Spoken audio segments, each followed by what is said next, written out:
Chapter 28. He vacated the safe house as soon as possible, deciding not to burn it down. The wharf was still busy, and Antonio shouldered his way through the crowds as discreetly as he could, chewing on some DNA gum and shading his face from any surveillance with the peak of his cap. The smells, noise, and living flesh of the crowd somehow seemed both immediate and remote. Stunned by his acquisition of the intel from Dismemona, he needed to gather himself.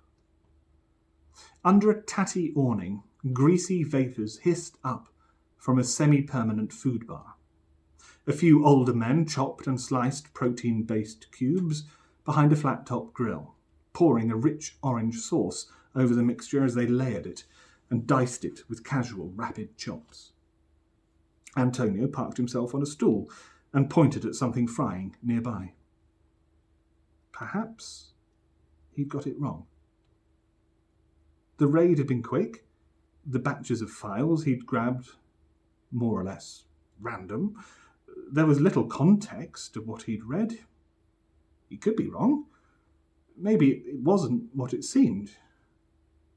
He had to verify the data. A polystyrene tray filled with something hot and eggy landed in front of him, and he dashed a few credits onto the counter. Antonio tapped his eyeline and hit the newsfeed. The headlines blared up, dominated by the latest news on the mass car murderer. On a rooftop in the inner city, a young news reporter spoke with grave concern.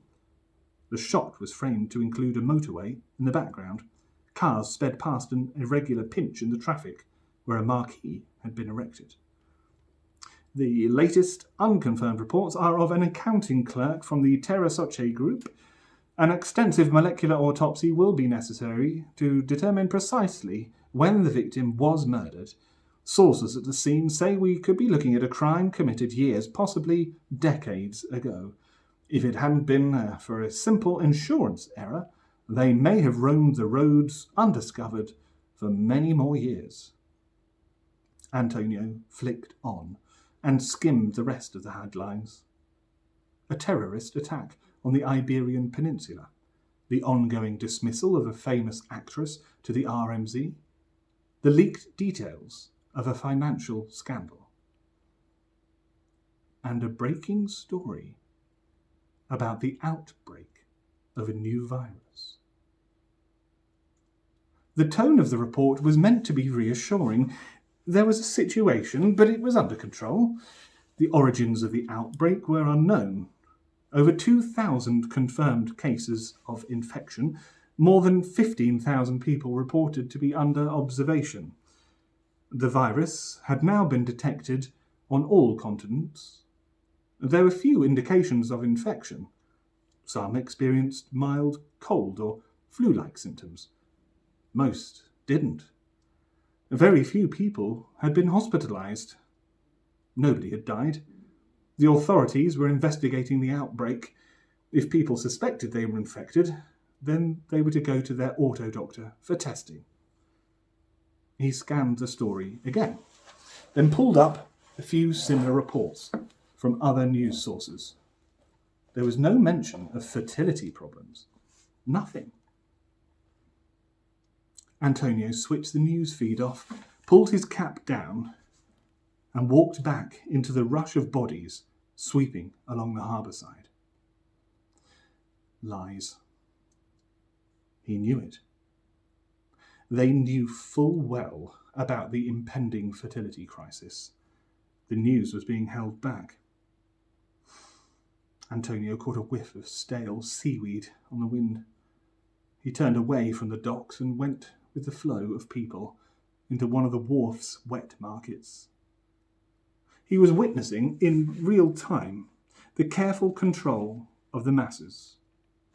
First, the release of this story, introducing the idea of a pandemic without causing panic. Then, he predicted, once the virus had spread and infertility was both pervasive and undeniable, the grave consequences of infection would be publicly disclosed. pressed by the surrounding crowd, Antonio edged along the side of a market stall, laden with the cold, grey lengths of synth fish staring blankly up at him from the ice. Antonio's heart began thumping in his chest. A chilly gust of air blew over the day's synthetic produce, and as he shivered, he realised he was sweating. God, the smell in this place. He'd thought things couldn't get any worse, that evil had already established itself in the world absolutely. He'd assumed that when you were at rock bottom, there was only one direction remaining. And now, this virus. He could almost feel a rumble in the walls and floor, the tremendous millstone of history grinding on. Without feeling or favour. Struggling to catch his breath, Antonio flailed through the throng of market-goers, a sea of humanity, wave upon wave of people surging and coursing down the passageway he was struggling to navigate. The next passage was the same, and the next, and the streets outside, the entire city teeming with life, every city around the globe, people upon people upon people, multiplying exponentially. It was too much for him. He shut his eyes tight to squeeze the crowd from his sight. The virus. It would take uncountable billions. Humanity had never faced such a perfectly adapted enemy, silent and awful. This was no plague, no monster ripping through the population, no piles of bodies striking terror into people. No. This virus wasn't a terrorist. It was an assassin, silent and effective. No sign of its presence, just one small, subtle alteration. The absence of the enzyme which enabled sperm to fertilize eggs.